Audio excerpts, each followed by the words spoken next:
श्री स्वामी समर्थ शिवशक्ती प्रार्थना ह्या चॅनलमध्ये तुमचं खूप स्वागत आहे।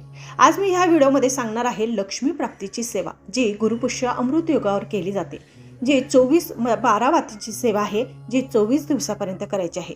ही सेवा केल्याने लक्ष्मी प्राप्ती होते आणि ज्या महिला करत नसेल त्यांनी आवर्जून ही सेवा करायची आहे। याच्याने अनुभव येतो। आपल्या घरात आर्थिक अडचणी असतील, दारिद्र्यता असेल, पैसा टिकत नसेल, पैसा पुरत नसेल, कामना पूर्ण व्हावी असं तुम्हाला वाटत असेल तर ही 12 वातींची सेवा करून बघा।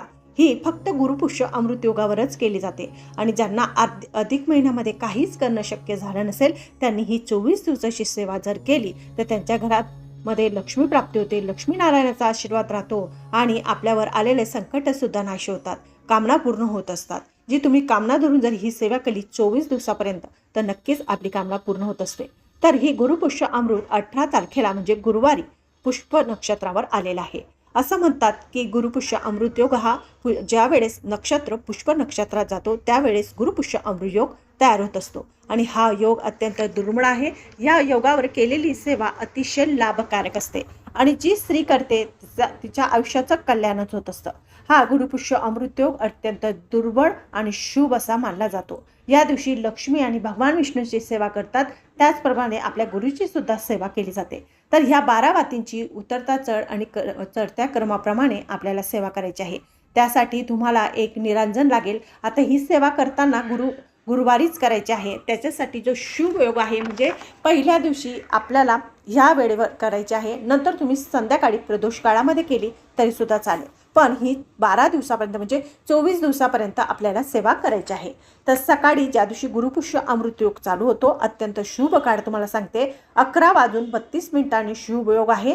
तर तो सुरू होणार आहे 11:32 तर त्यावेळेस आपण ही सेवा सुरू करायची आहे। म्हणजे तसं तर ती सकाळी 5:23 शुभ योग सुरू होणार आहे, तर 11:32 पर्यंत आहे। तर तुम्ही सकाळच्या टायमाला ही जी सेवा आहे ही वातीची सेवा करायची आहे। आता त्याच्यासाठी निरांजन तुमच्या घरात चांदीचं असेल तर ठीक आहे, नाही तर मातीचं मोठं निरांजन घ्यायचं आहे। त्याच्यात गाईचं शुद्ध तूप आपल्याला लागेल। त्या दिवशी संकल्प करायचा की माझ्या घरात हे लक्ष्मी माता माझ्या घरात धनसंपदा वाढू दे, माझी जी कामना आहे ती पूर्ण कर। मी अशा पद्धतीने तुझ्या 12 वातींची सेवा करते 24 दिवसापर्यंत। तर असं संकल्प करायचा, हातात पाणी वगैरे आपलं नाव घ्यायचं आणि पाणी खाली सोडून ही सेवा सुरू करायची। पहिला दिवस आहे त्या दिवशी पहिल्या दिवसाची सेवा मी तुम्हाला सांगितली की पहिल्या दिवशी आपल्याला सकाळच्या टायमाला ही सेवा करायची आहे आणि नंतर तुम्ही संध्याकाळी प्रदोष काळामध्ये करू शकतात आणि जर तुम्हाला सकाळी शक्य असेल तर तुम्ही सकाळी सुद्धा करू शकतात। तर त्या दिवशी काय करायचं, परिधान म्हणजे स्वच्छ वस्त्र परिधान करायचं। पिवळ्या कलरचं असेल तर अतिशय उत्तम, पिवळ्या कलरचं घालायचं आहे। आपल्या देवांची पूजा झाल्यानंतर त्या ठिकाणी लक्ष्मी आणि विष्णूंचं मूर्ती असते त्या ठिकाणी फुलं वगैरे नैवेद्य अर्पण करायचा आणि त्या ठिकाणी बसून ज्या आपल्या वाती असतात त्या गाईच्या तुपात भिजवायच्या, संपूर्ण वाती भिजून घ्यायच्या। पहिला दिवस आला म्हणजे गुरुपुष्य अमृत योग आता उद्याच्या दिवशी 18 तारखेला आहे, तर अगोदर पहिली वात त्या ठिकाणी दिव्यामध्ये प्रज्वलित करायची, हळद कुंकू त्या दिव्याला लावायचं, नमस्कार करायचा आणि त्या ठिकाणी आपल्याला प्रार्थना सुद्धा करायची आहे। फक्त दिवा लावून उपयोग नाही, जर तुमच्या घरात चांदीचा दिवा असेल तर चांदीचा घ्या, नसेल तर काही हरकत नाही, तुम्ही पितळाचा पण घेऊ शकतात किंवा मातीचा पण घेऊ शकतात। अशा पद्धतीने आपल्याला वाती घ्यायची आहे। वाती एक वात अगोदर पहिला दिवस म्हणजे आता चढता क्रमाने करायचा आहे।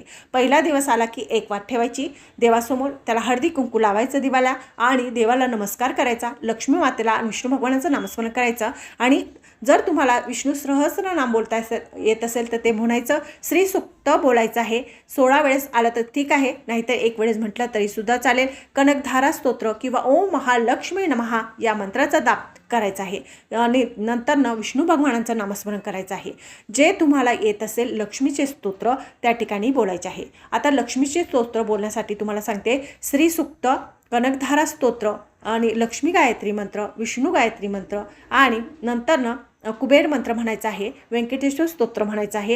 हे सगळे मंत्र म्हणून झाल्यानंतर दिवा आपण जोपर्यंत आपली सेवा करतो तोपर्यंत तो दिवा पेटायलाच पाहिजे, तोपर्यंत तो दिवा पेटवायचा आणि त्या ठिकाणी बसून सेवा करायची। नाही या सगळ्या सेवा तुम्हाला येत तर यूट्यूबवर लावायचं आणि फक्त आपण त्या ठिकाणी हात जोडून देवीचं नामस्मरण करायचं। अशा पद्धतीने पहिला दिवस झाला म्हणजे पहिली वात। दुसरा दिवस झाला म्हणजे दुसरी वात.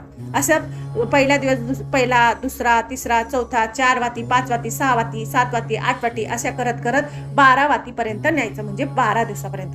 13वा दिवस आला की परत 12 वाती, म्हणजे आपल्याला आता चढता क्रम केला 12 वातींचा, परत उतरता क्रम करायचा. म्हणजे उतरत्या क्रमाच्या दिवशी म्हणजे 12 दिवस झाले की 12 वाती, 13 दिवस झाले तरी 12च वाती घ्यायच्या. 13 दिवस नंतर 12 वाती, 14व्या दिवशी तुम्हाला 11 वाती घ्यायची आहे. 15व्या दिवशी तुम्हाला 10 वाती, नंतर 9 वाती, नंतर 8 वाती, नंतर 7 वाती, नंतर 8 वाती, असे आपल्याला उतरता क्रम आणि चढता क्रमाप्रमाणे करायचं आहे. ही सेवा करून बघा. ही लक्ष्मी प्राप्तीची सेवा आहे. अडलेली कामे मार्गी लागतात, आर्थिक प्रश्न सुटतात, घरामध्ये सुख समृद्धी नांदते, आवक वाढते, लक्ष्मी माता आपल्या घरामध्ये प्रसन्न होते आणि सगळे कामं पूर्ण होऊन मनातली कामना पूर्ण होत असते. म्हणून प्रत्येक स्त्रीने गुरुपुष्य अमृत योगावर आपल्याला ह्या सेवा करायलाच पाहिजे.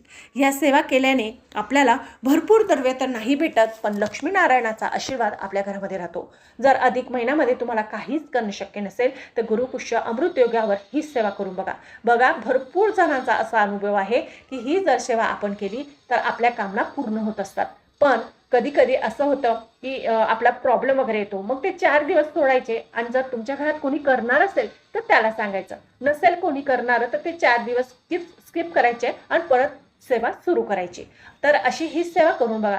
कधी कधी काय होतं की ही सेवा आहे ना पूर्ण होतच नाही, लक्ष्मी माता पूर्ण होऊच देत नाही, आपल्याने सेवा करून घेत असते. म्हणून खूप मनाने श्रद्धेने ही 12 वातींची सेवा करून बघा. ही सेवा करताना अन्न घेऊ नका आणि मांसाहार करायचा नाही. मग काहीच नियम नाही, फक्त साधे सिंपल नियम आहे. नक्कीच प्रत्येक महिलेने ही सेवा करून बघा, अनुभव घेऊन बघा. खूप छान अनुभव येतो. लक्ष्मी मातेचा सूक्ष्म प्रकारे वास आपल्या घरामध्ये निवांत राहतो. श्री स्वामी.